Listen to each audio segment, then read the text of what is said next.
Hello everyone. Good evening or good night everybody.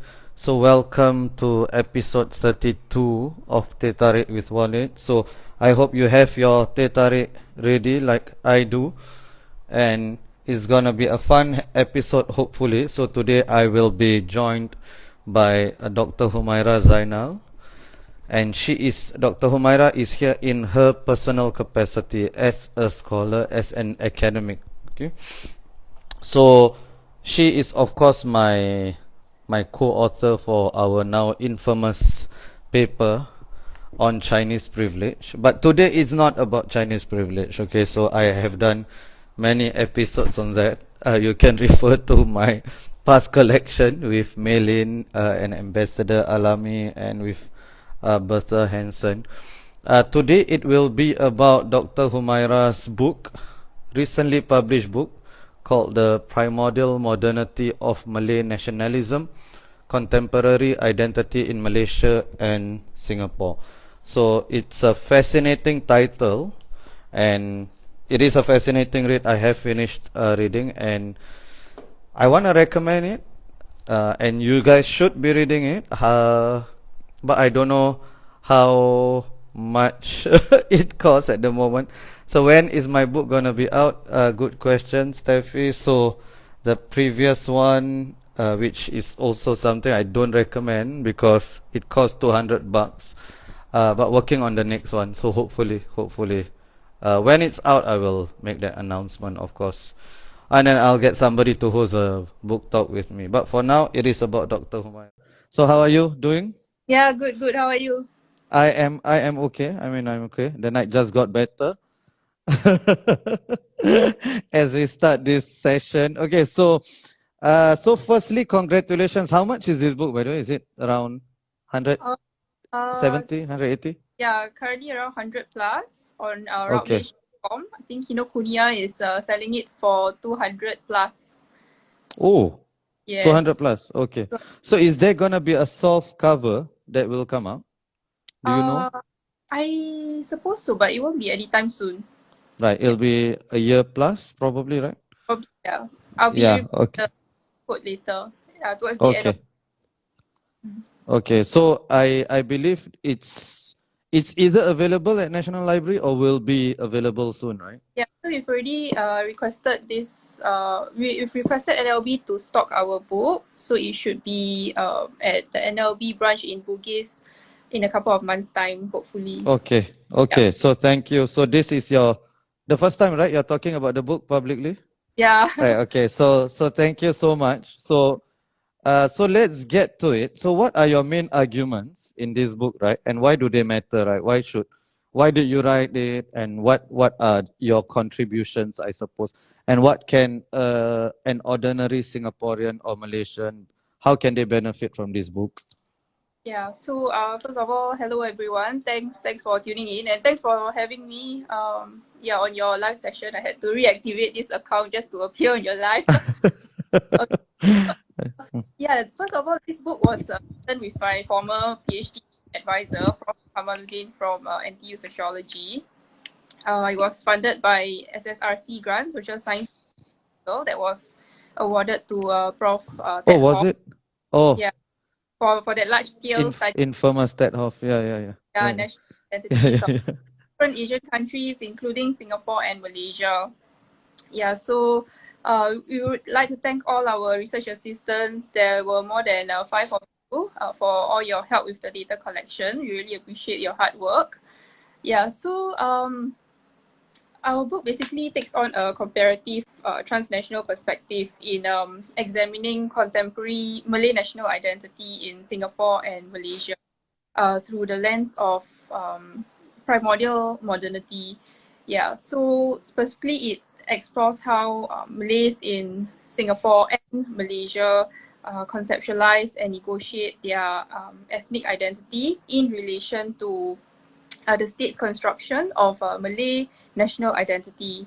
Yeah, and methodologically, it employs a critical discourse analysis of elite and mass texts in the Malay language that were published in 2010 and 2015.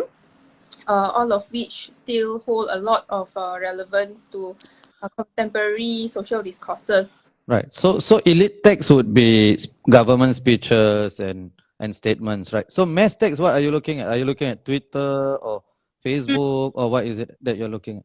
Yeah, so first of all, we will need to define what elites mean, right? So in our Yeah. book, we refer to the elites as the political leaders, religious leaders in Singapore and Malaysia, um, cultural laureates, as well as members of civil society. And then by masses, we are referring to the lay citizens. That means, people who do not hold any political positions and are not representatives of religious, cultural, or civil society organizations. Yeah, so elite texts, as you have rightly mentioned, we examine political speeches like National Day rallies, general election speeches. What else did we examine? Op-eds, okay, and also, let me see, school textbooks. Okay. By school textbooks, I'm referring to the mainstream textbooks published by the national schools of both countries. And then for elite texts, we examine letters to the editor in the forum page of newspapers. What else did we examine? Novels, films. We started off with these genres first before examining other sources, because we thought it would be good to analyze both mainstream and non-mainstream texts for diversity of views. Yeah, so from then on, we decided to also explore political plays as well as documentaries produced by activists. Okay. So after exploring all of that, what were your conclusions? Oh, okay. So conclusion, I shan't give away too much because Oh, you want to sell the book? Okay, so please buy the book. Okay, so but at least what is the main thesis from the book? Yeah, without giving away too much. Yeah. Yeah, correct. Yeah. So basically we did a discourse analysis of identity categories, and then came up with discursive constructions, right, of national identity. And we argue for a synthesis of both the primordial as well as the modern aspects of Malayness in analyzing how Malays and government institutions conceptualize the Malay national identity. Yeah. So Islam forms the top identity category in both countries, which is expected. But even though Islam is the common identity marker for Malays in both Singapore and Malaysia, the Malays in these countries embody Malay national identity in their own unique ways. Yeah. So basically, Singaporean and Malaysian Malays react to the modernist discourses of their respective nations differently when reinstating their primordial modern identities. Yeah. Okay. And So sorry, you use the term primordial modernity. You've used it a couple of times already, and it's in the main title of your book also. What do you mean by these words individually, primordial modernity, and also by the phrase primordial modernity together? What do you mean by that?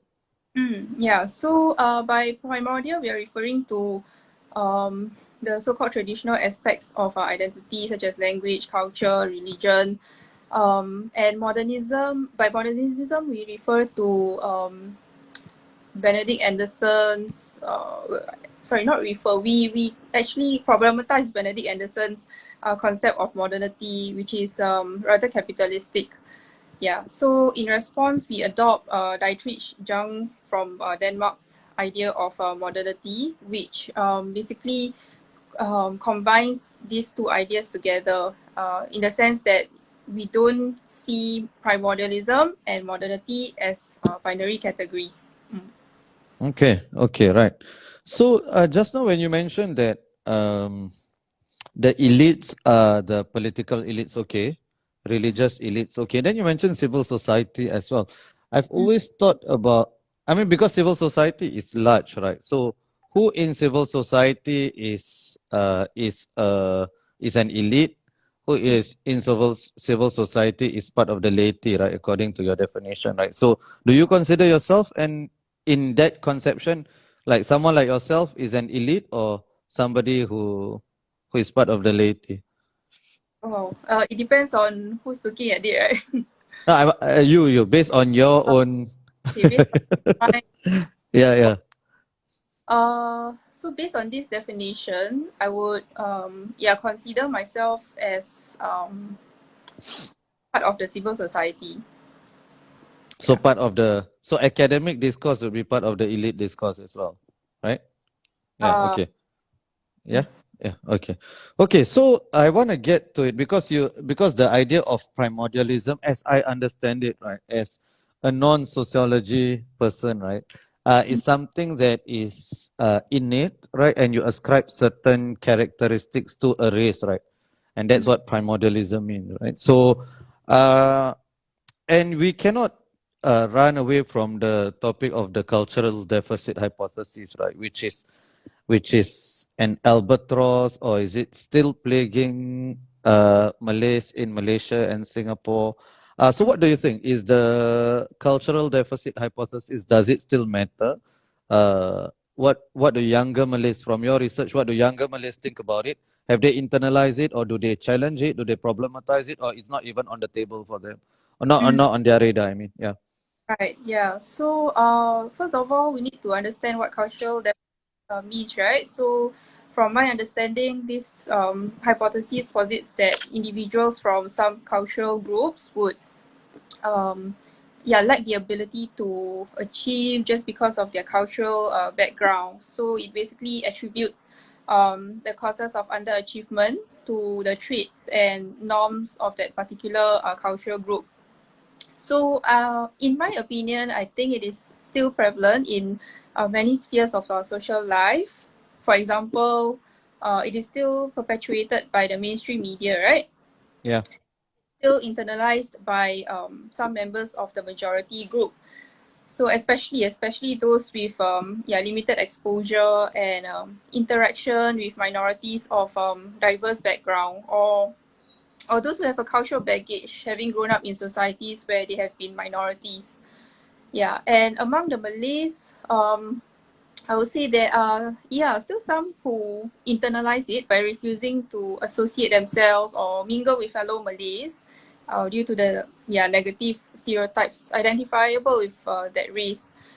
But there are also Malays who are not passive, right? Meaning to say they do not identify with the rhetoric of these problematic Malays because they do realize that the construction of the minority other is necessary, yeah, in order to make state policies and narratives appear desirable, right? Yeah, so for example, they do recognize that the definition of success is broad, but the way in which society has come to define success is very parochial and is often limited to academic achievement. Yeah, so yeah, I'm currently working on this research project where we examine the aspirations of Muslim millennials in Singapore. And Oh. yeah, it involves individual interviews with, you know, Muslims from various professions and socio-economic backgrounds. Yeah, so Oh, millennials. Then why haven't you interviewed me yet?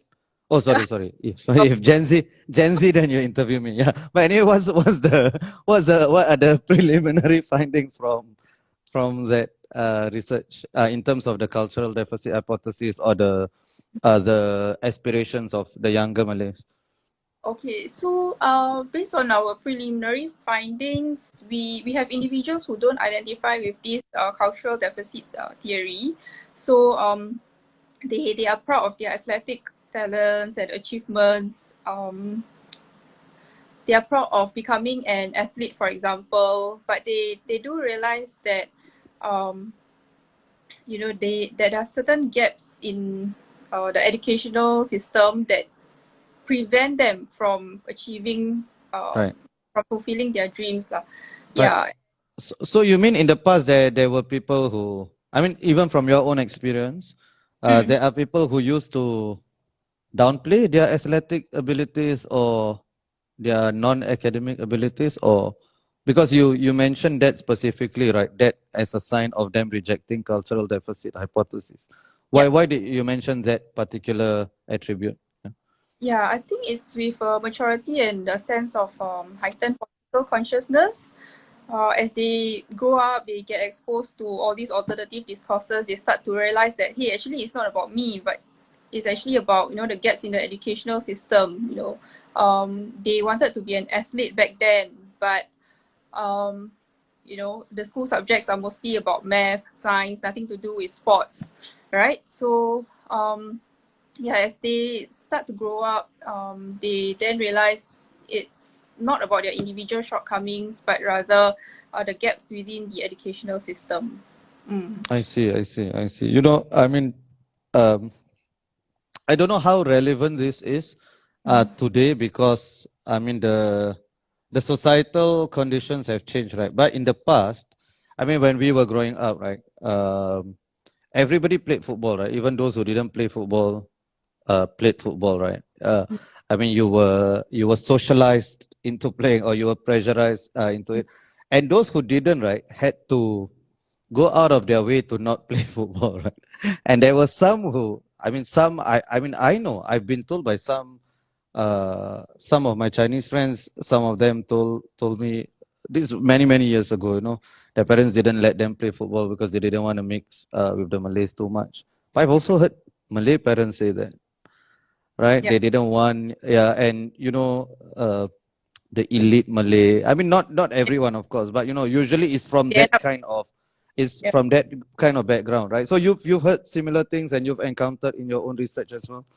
Yeah, I mean, like I just said, the elite Malays would go for sports like golf. Um, Hey, careful, Dr. Yaakob. I saw his name just now here. He's an avid golfer. who? But yeah, he likes football also, so it's okay. He's okay. Yeah, what to you?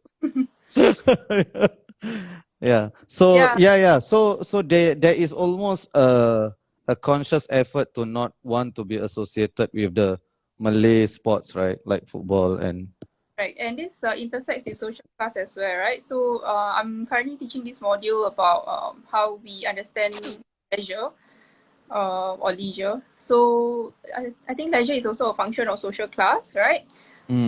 Yeah, in terms of how the elites would take part in activities where they are not seen in public, like playing the piano, going for musicals, watching operas, whereas those from the lower SES tend to be associated with sports where they are seen in public, that's associated with roughness and uncivilized behavior. Right. So interesting that you mentioned those, because I remember there's this.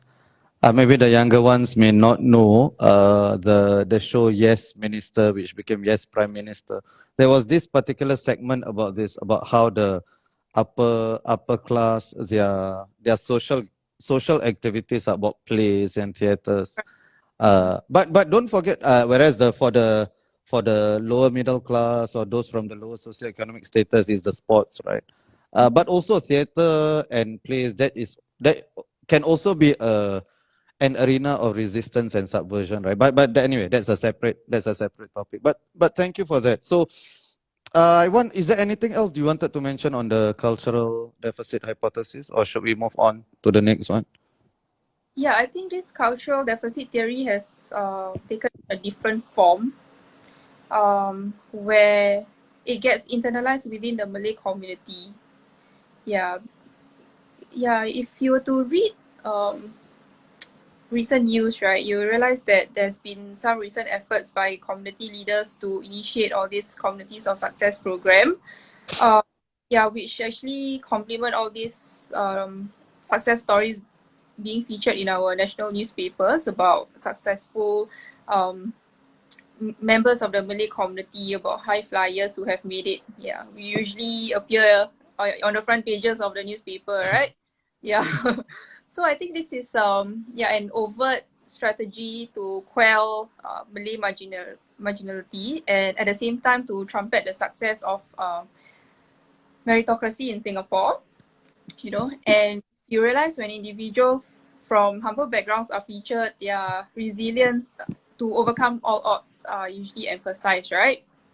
But like what I argued in my book, while all these efforts can be a source of inspiration for the community, seen on the flip side, reports on the achievements of these individuals, tend to ignore all the inequalities that are still prevalent within the education system, within our social system, as well as the potential challenges that minorities continue to face while making progress. Yeah. So in reality, all these individual shortcomings get ignored. The systemic shortcomings get ignored in favor Yeah. of individual achievements. Yeah. So I think it's counterproductive when it causes some to view successful individuals as elitists, like the sentiment that, oh, I can never be like him or her, because she's from, say, Raffles or from NUS or from Harvard. Yeah, so I guess this is where the cultural deficit gets internalized within the community, and this is when it can backfire, so-called. So you're saying that is not a good strategy, basically, putting forward people which it's a bit strange. I don't know whether it's done in the other newspapers, but I know it's done in the Malay newspaper, right? Like, first class honors and and this, yeah. So Correct. you think it's actually counterproductive? In a way, I think I'll be more interested in knowing how the community would want to tackle all these structural gaps and inequalities within the system. It's fine to portray all these success stories. It can be a source of inspiration for the community. I mean, the Straits Times has also been featuring PSC scholars, right? Right. Yeah. But then at the same time, it has to come in tandem with all this political development, all these uncovering. Systemic discussions. Correct. Right. Okay. Thank you for that. Yeah, I think that makes a lot of sense. Okay, so I wanted to move on to something. This was in your fragmented cosmopolitanism chapter. So you basically correct me if I'm wrong. Okay, so if I'm misreading your chapter, you basically say that there was a different response to there are different ideas about foreign workers in Singapore. So one is you have it at the elite level where foreign workers is a very transactional relationship. And then at the mass level, Singaporeans see foreign workers through a humanitarian lens. Am I reading it correctly, or am I misreading? Yeah, we did what argue you that. said? Yeah. Yeah, you did argue that, right? Yeah. So, but don't you think the fact that the workers have been living in these dormitories for all these years, right, without any uproar from the community, right, from the wider Singaporean community, don't you think actually is ultimately, if the argument is the leaders are elitist, right, isn't that just because Singapore is an elitist society? Yeah. And the leaders are a reflection of ourselves? Right. Yeah. So I guess okay, I hope I have interpreted your question correctly. I think in a way, yes, it is a reflection of this sense of not just elitism but ignorance, right? I think Singaporeans' display of concern and empathy towards vulnerable and marginal communities such as the migrant workers have been rather sporadic and inconsistent. I think public discussions and appeals to improve their living conditions are reignited only when we hear of accidents involving migrant workers, and I think their cramped living conditions may not be brought to light if not for the pandemic also. Yeah. Yeah, so while I think advocacy groups are very actively voicing out Right. their concerns, we seldom hear Muslim organizations, for example, condemning the policies, right? Even if they do condemn, their voices remain out of the public sphere.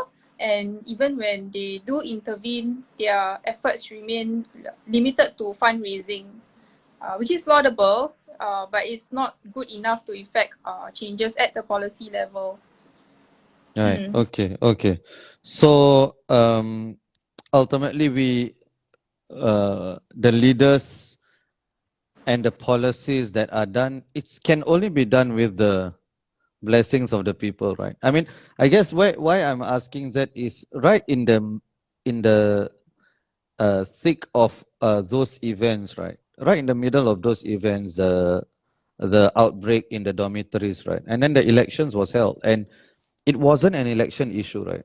The issue of foreign workers wasn't an election issue by both the government or the opposition parties, right? And that shows that probably because a lot of Singaporeans were not thinking about it as an important enough issue, right?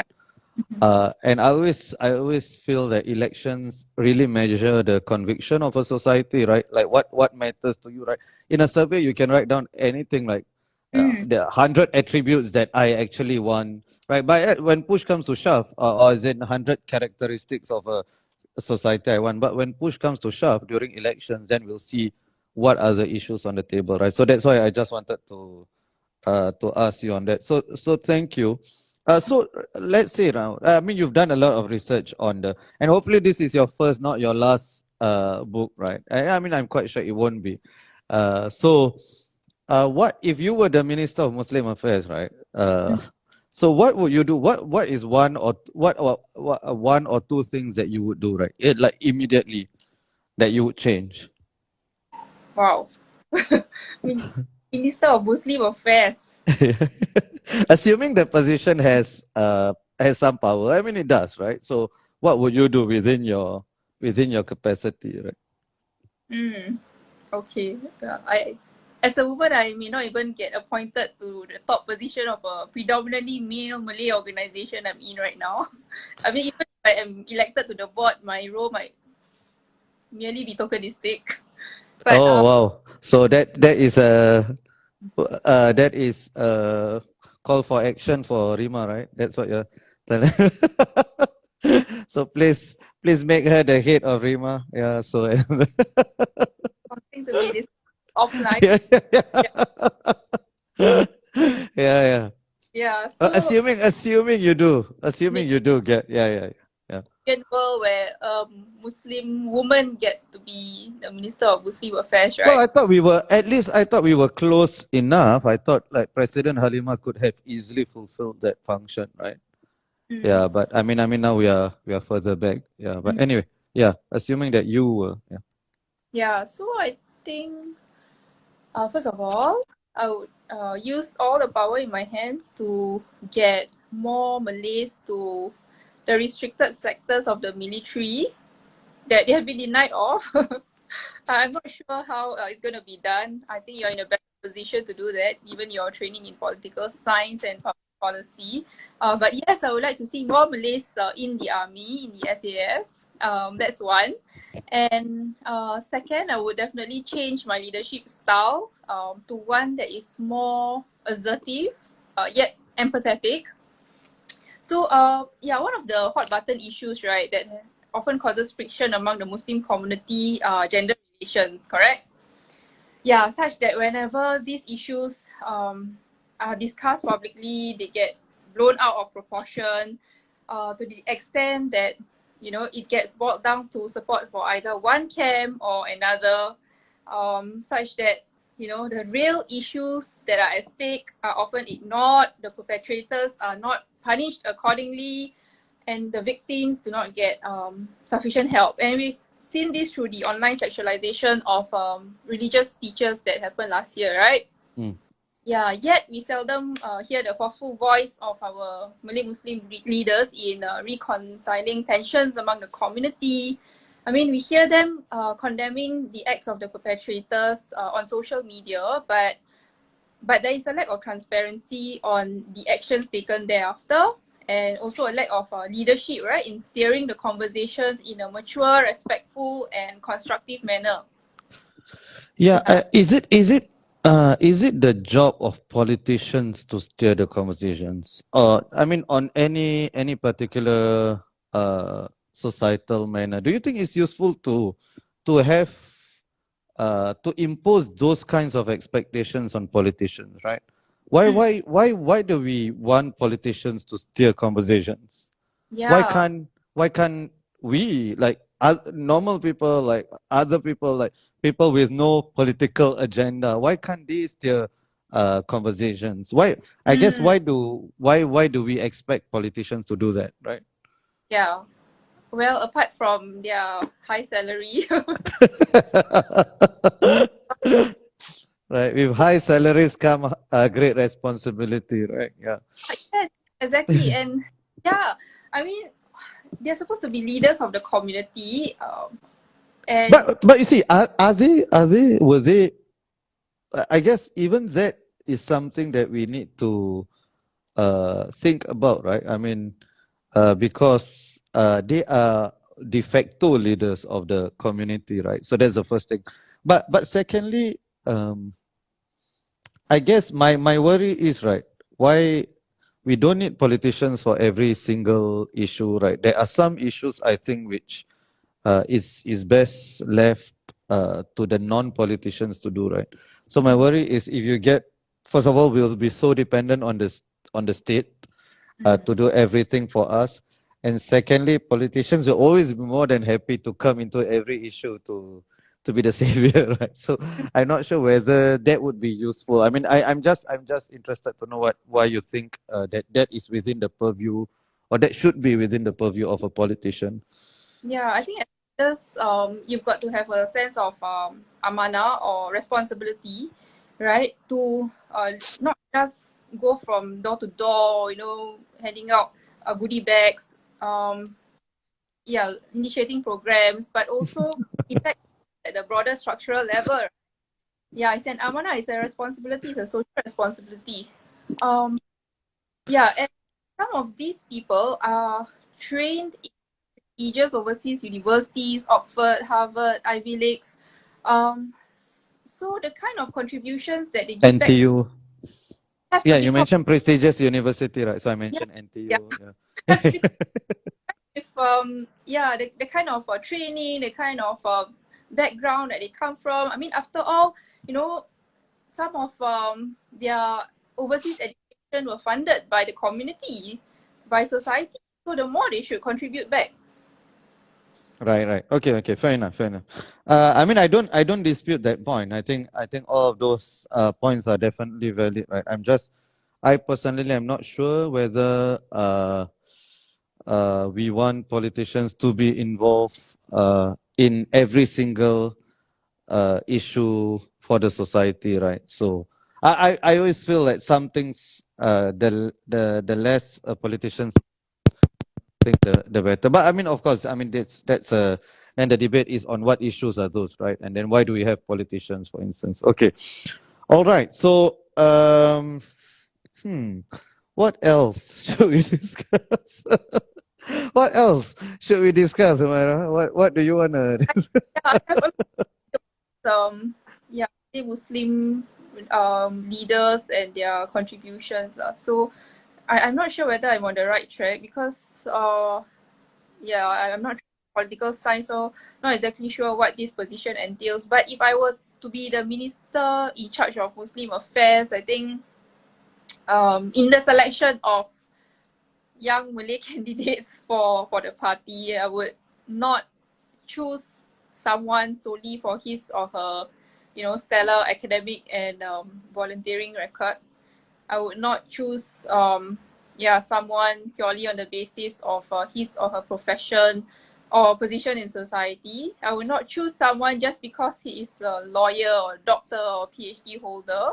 Yeah, because one may be a high flyer, right? But if but he or she may not be attuned to social discourses, which themselves are very dynamic lah. Okay. Yeah, So you mentioned the things that you would not choose a person on. What would you choose a person on then? yeah. Yeah. So I would choose a public intellectual in the Syed Hussein Alatas's sense of the term, someone who um, can come up with fresh perspectives, alternative ideas to solve long-standing social issues, and not just someone who echoes whatever's been debated previously. Someone who is willing to go against the grain, not just for the sake of it, but for the sake of effecting positive social change. Mm. Okay, fair enough. Thank you so much. Just now I was, of course, being whimsical, right, when I say what else should we discuss, right? Because I mean the elephant in the room is so Ashraf is saying lack of halal food options in prestigious universities. I saw a few NTU MS Muslim Society people. Please take note of this comment. Anyway, so I mean in a whimsical manner, I said that because the elephant in the room is, of course, our paper Chinese privilege, right? On Chinese privilege, and I really want to be conciliatory. I don't want to be adversarial in the next part. Conciliatory, not you and I, but with other people. So maybe just a broader look at it, right? So since we wrote that paper, right? How do you think the discussion has morphed? What do you think the discussion has morphed into?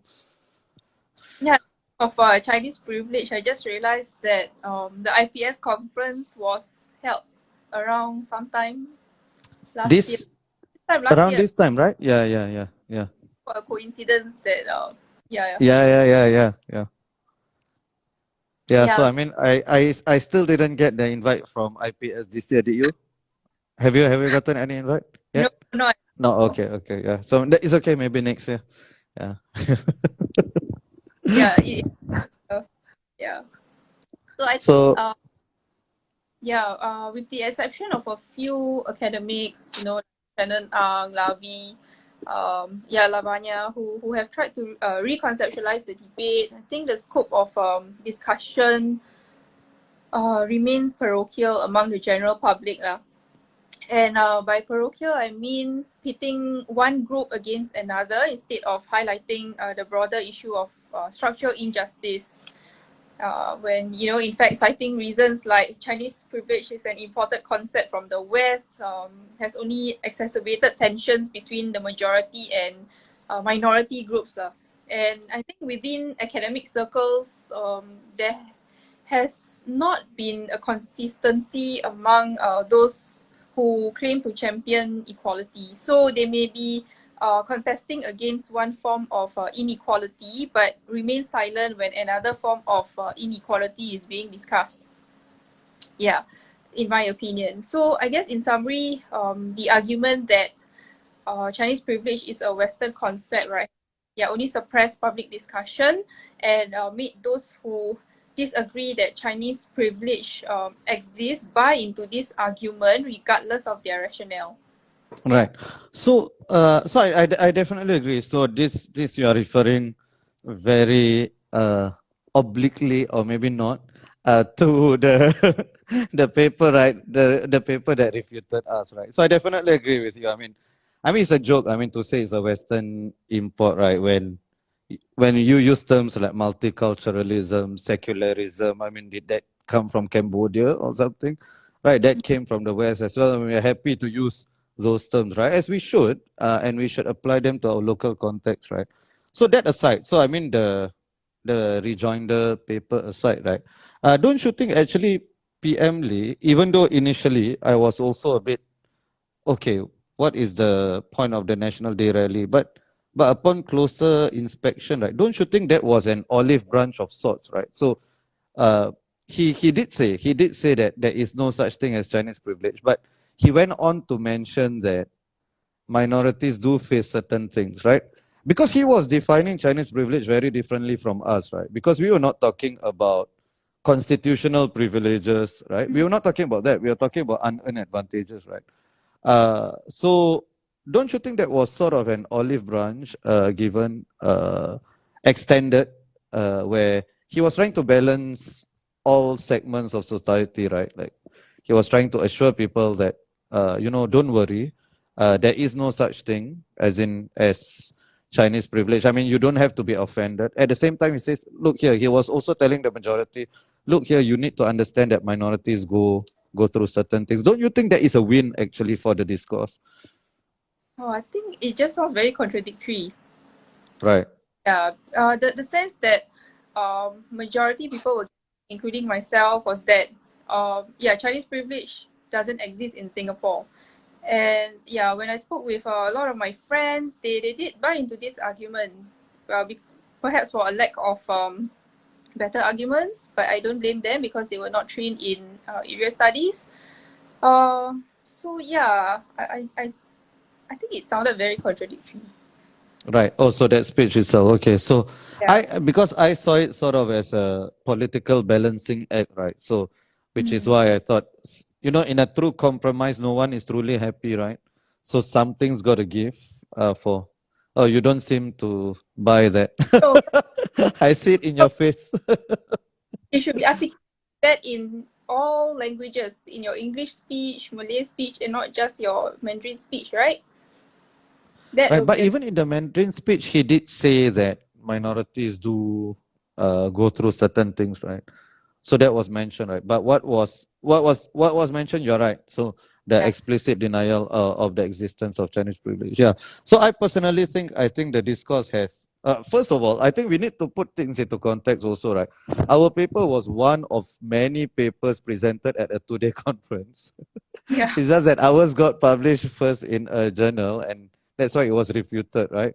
But before that, like most of our other papers, for 1 year, it was where most of our papers are usually right, in the dustbins of academic libraries, right? And nobody cared about it until the rejoinder came one year later, right? So maybe we have to thank them. It's because of that the concept not entered the public discourse or the language.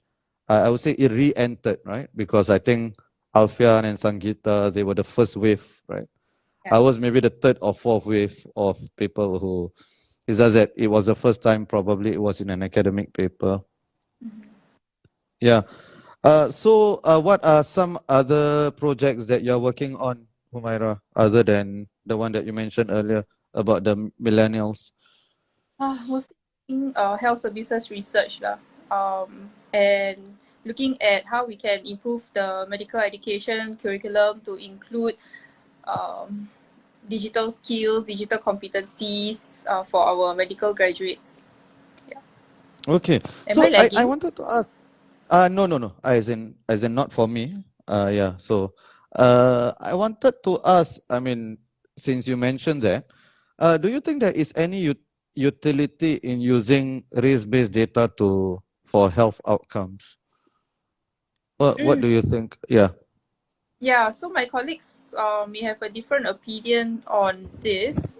Uh, because in sociology we have always we often sideline race and bring in other social categories instead, right? Like Yeah.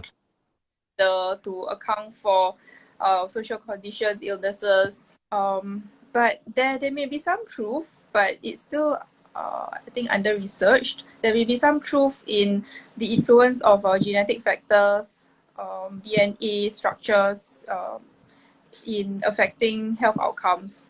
So that is still under research, and that is something that I would like to conduct more research on in the future. Okay. So yeah, I personally have no problems with it also, So I mean, if Indians, for instance, if Indians are more prone to heart diseases, which the data seems to suggest that, then I would like to know that, right? Yeah, I would like to know that. Yeah, so I think we shouldn't be afraid of the data, right? Although I would say one problem is we have race-based data, but we do not have socioeconomic data. When also that also actually matters, right? Socioeconomic Yeah, status. Yeah. yeah. Yeah. Just apply to the realm of health. It applies to other Yeah. social as well, such as education, right? Right. Like Absolutely. this data from 2020, the recent one, we must be asking ourselves why is it that the Malays are still performing as such, Yeah. there has to be some gaps, some barriers, limitations, Yeah. existing that needs to be tackled. Yeah, and I don't have a problem with the data being issued by race as well, because I think if there's a problem, we have to admit there's a problem, right? But I think to know that what the problem is, we need to have a fuller set of data, right? So Right. continue to have the race-based data, but then have the socio-economic data as well, right? Then we would really know what the problem is, right? So I also don't want us to be sugarcoating things, right? And we may not. I think we are in agreement with this. I mean, probably a lot of our colleagues would not be, right? So a lot of social scientists, they would not want race-based data, right? Yeah. So I mean, oh, it's strange. There is a comment. It's strange that local COVID numbers are not race-based. Do we need to know if a particular race has a higher COVID death ratio? Yeah. I mean, why not, right? I think it does make sense. I mean, we can extend it to other things, not just COVID. I mean, education, health outcomes, whatever it is. I think if there is value there, I don't see why not, right? But race is but only one factor that matters. Is there anything else that you wanted to say, Dr. Humairah? Yeah, I have this issue about the East-West dichotomy in the discussion on Chinese privilege. Oh, you want to get back to Chinese privilege? Okay, carry on. Carry on. The floor is yours. I was trying to stay away from that, but okay. No, carry on. Yeah.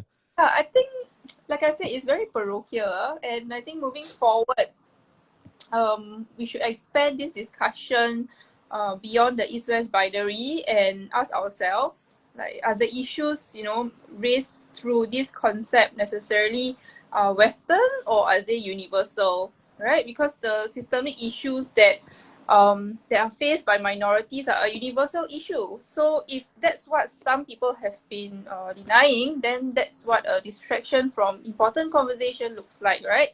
And that's what academic myopia looks like, and that's what intellectual scarcity truly looks like. Oh wow. Okay, so But so that I think we should we should end on that, because I don't think we can top that, right? So that is what intellectual scarcity really looks like. So thank you so much. I had targeted 40 minutes only. We went over by about 10 minutes, but it's fine. I think it was worth it. So thank you so much, and everybody, please do check out this book, The Primordial Modernity of Malay Nationalism. So fresh off the oven, by Dr. Humairah and Professor Kamaluddin, who is from NTU as well. So thank you, everybody, and see you guys for the... Sorry? I wanted to share the discount code, right, with the audience. Yeah, so the discount code... Oh, yeah. Carry on. Share the discount code. Okay, so you can purchase it on Routledge, www.routledge.com. At the moment, I think it's still on 20% discount. So if you apply this code at checkout, you may get 30% discount. But this is only after the 20% discount have been removed, the 20% tag. So the code is ADC 2022. Yeah, so ADC 2022. ADC 22. Oh, ADC 22. That's all. Yeah, A for apple, D for donkey. So this one, the one that I typed, ADC 22. Yeah, but it's still expensive. I think I myself may not be able to afford. So yeah, if you're... I mean, I'm a good friend. I bought, this. Yeah. So I think it's always. I mean, I will always buy the new books on Singapore. I mean, it's always. I mean, there's only so many, right? So few. So I will always purchase them. So thank you so much. I will include the discount code in the description in the link on both YouTube and on Instagram. So thank you so much for your time, and it was a fascinating discussion. No problem. And thank you for choosing this platform to be the first time you are discussing your book. Okay, good night, everybody. Okay, bye-bye, Humairah. Bye.